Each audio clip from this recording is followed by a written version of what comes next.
with me, Shivani Ramprasad, rocking to your favorite Bollywood tunes on Kaieteur Radio 99.1, 99.5 FM from 1 o'clock up until 4 o'clock.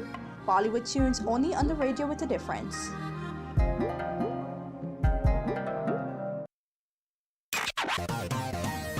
Kaieteur Radio, keeping you informed. Demerara and Essequibo 99.1 FM. Burbies 99.5 FM. Kaieteur Radio.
Hello and welcome to your news at noon that comes to you with the compliments of Rasana Drink Mix. I am Kevin Smith. Before we get to our top stories, let's get to the front page comment of today's Kaieteur news.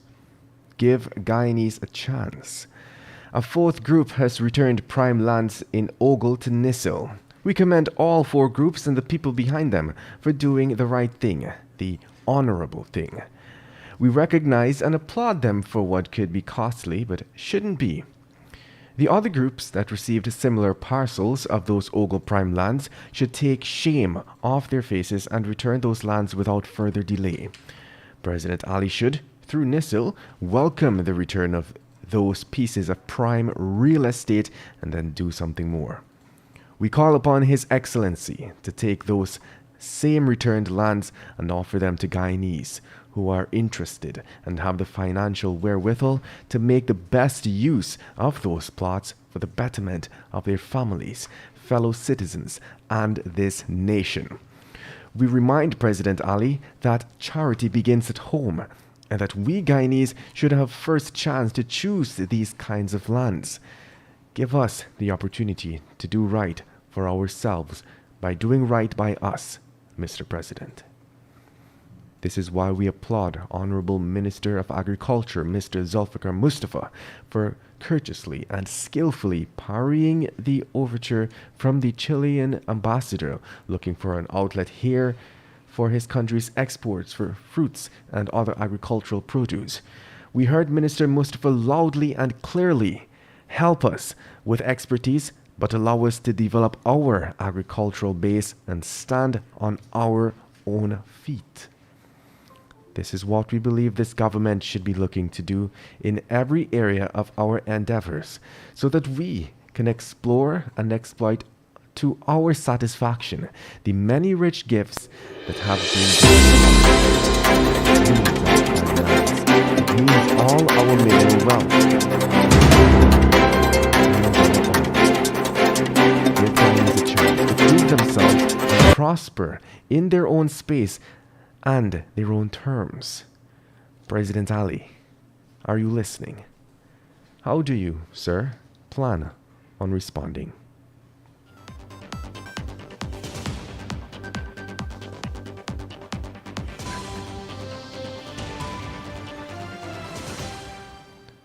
And now for the top stories we are tracking in today's News at Noon that once again comes to you with the compliments of Rasana Drink Mix. In the Payara license, ExxonMobil made to adhere to international best practices on decommissioning for Stabroek Block. Church of England dumps Exxon stocks over poor climate record. GChem's DCEO released on $300,000 bail, Lowenfield's trial to start in November. Claudette Singh accused of facilitating abuse of GCAM staffers' rights, and Harman continues to claim ignorance on award of Kaieteur and Kanchi blocks. Stay tuned to stay informed.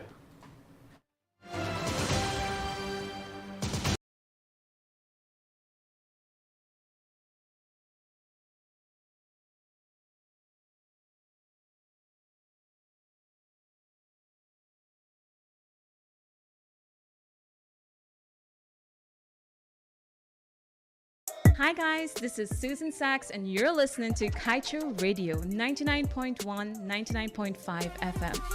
Hello. Join us every Wednesday morning at 11 a.m. for The Beauty Guru. Get insider on the latest skincare, hair, makeup, nails, male grooming, and much more. We're so excited to help you to become the best versions of yourselves.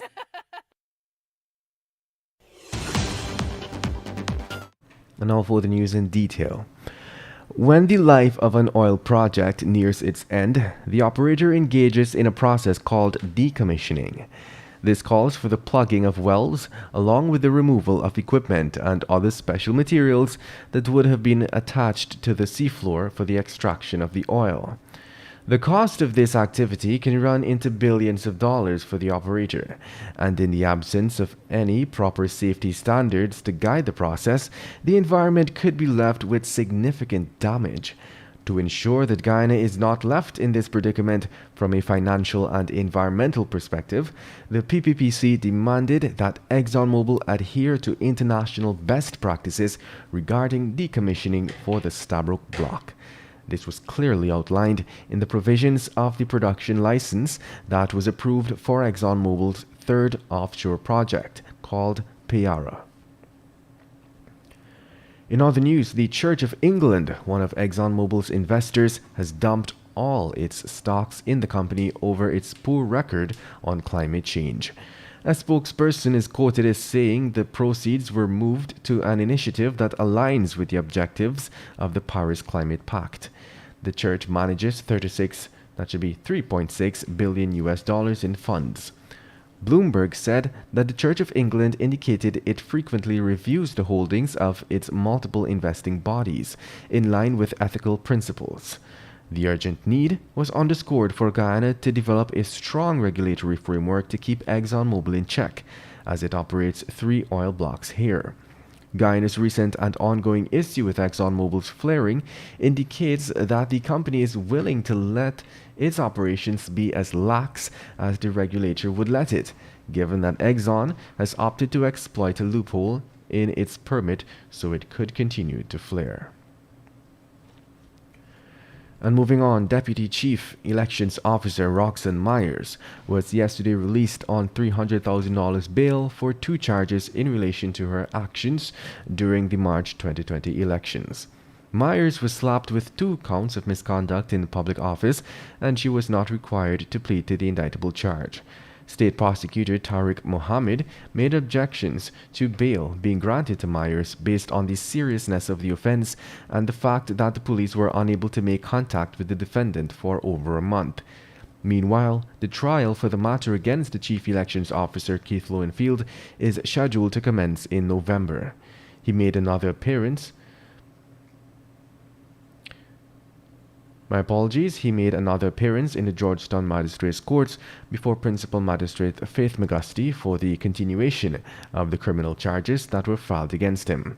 The charges allege fraud, misconduct in public office, and breach of the public's trust. Let's tell you now that GCAM Chair Claudette Singh is being accused by the Guyana Police Force of facilitating the abuse of the rights of GCAM staffers. Leader of the parliamentary opposition, Joseph Harman, said that the arrest and charges that are being laid against several GCAM officials and staffers amount to harassment by the force. The opposition leader also stated that the fact that the GCAM chair is silent on the arrests make her complicit in the matters. APNU GCAM Commissioner Desmond Trotman said that Singh has given instructions for documents to be handed over to the police without ascertaining the use of the documents. He added that after inquiries were made, she admitted at the level of the commission that she handed over job descriptions to the police. However, the JCOM chair issued a statement in which she refuted Trotman's claims and made it clear that the commissioners were informed during a statutory meeting about the request for the documents that were made by the police. Let's tell you now that leader of the opposition, Joseph Harmon, continues to claim ignorance when we questioned him about the giveaway of 2 lucrative oil blocks in the weeks leading up to the 2015 elections. Despite it being that the PPPC sided with blocks, the coalition that Harmon leads is just as complicit. It had approved several transfers of interest for the blocks in its governing term, but is likely to have stonewalled efforts by SARA to get information vital to its investigation. Internationally respected anti-corruption watchdog Global Witness said in its February 2020 report, signed away, that a source close to government informed it of this likelihood. When asked to respond to the claim during his weekly press conference, Harmon avoided answering directly. You are tuned into Kaieteur Radio 99.1 and 99.5 FM, and this is your news at noon. Coming up after the break, customer sets Kaieteur sales storage facility on fire. Liberalization of telecom sector creates a level playing field, says President Ali, and health officials says $17 million COVID-19 testing machine to significantly reduce waiting time for results. Meanwhile, collision at Chateau Margaux leaves 2 dead. Do stay tuned.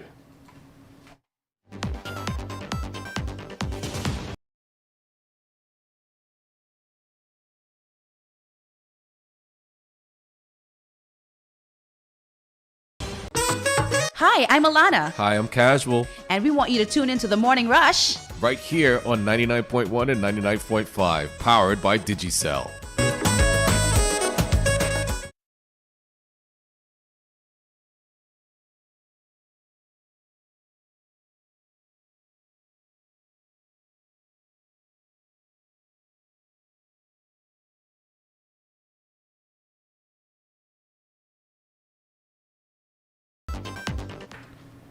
Welcome back. Let us continue with the news.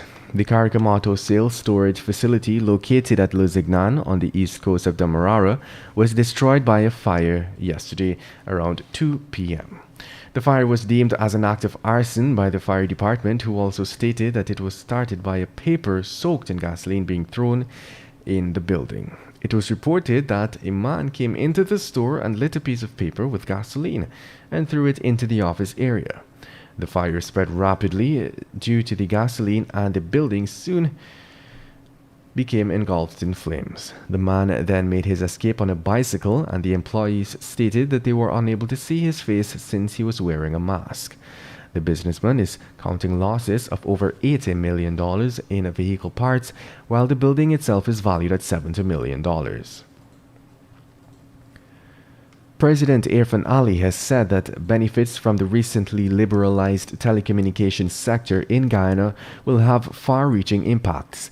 He emphasized that breaking the monopoly creates equal opportunities at the business end, but more so delivers benefits for consumers. President Ali further added that while Guyana traditionally had a competitive edge in the provision of services at call centers, owing to the language and investment regime, the high cost of bandwidth was a major challenge. The legislation creates a clear, harmonized framework and a level playing field for the sector. In other news, COVID-19 test results will now be available within 2 to 3 hours.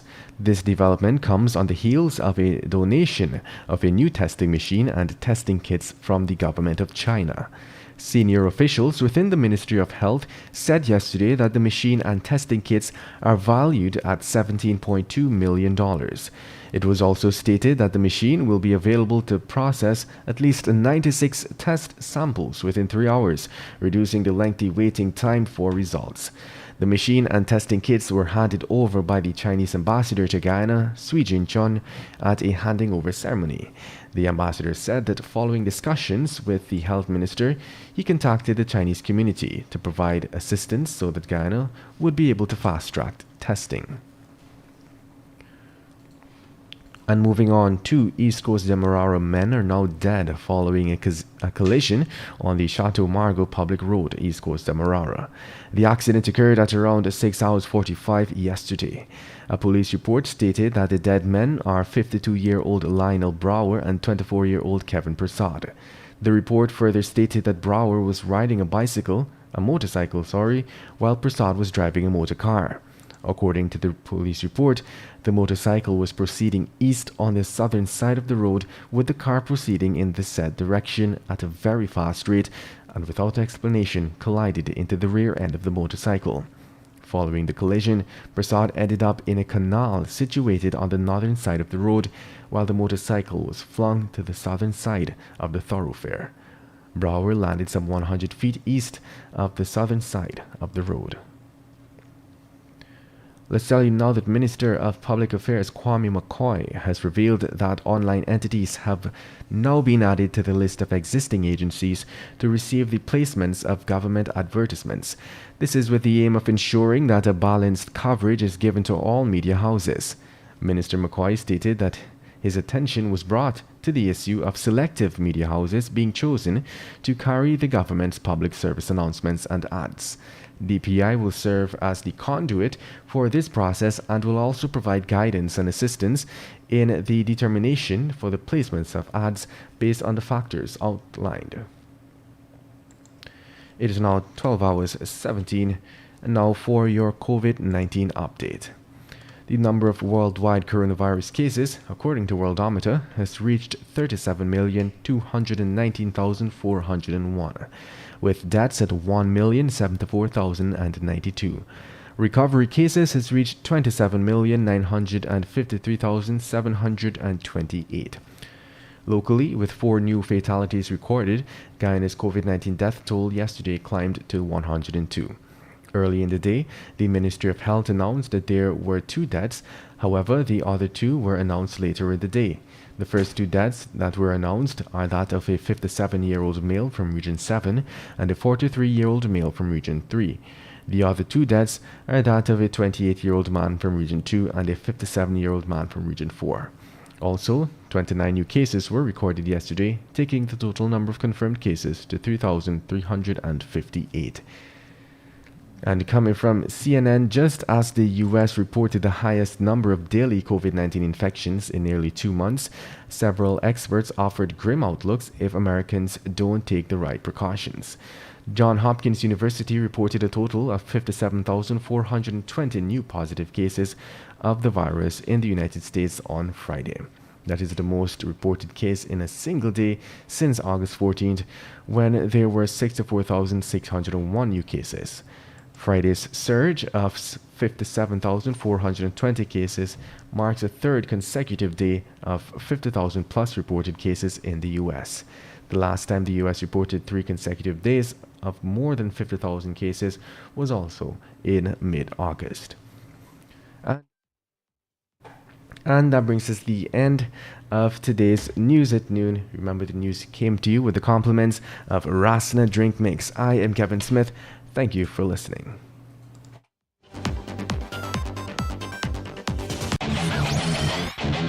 Want value for your advertising dollar? Then place your ads on Kaieteur Radio's Newscasts. Streamed live on 6 different mediums, reaching hundreds of thousands. Advertise today and watch your dollar grow. Call us on 225-8465 or 226-8210 today.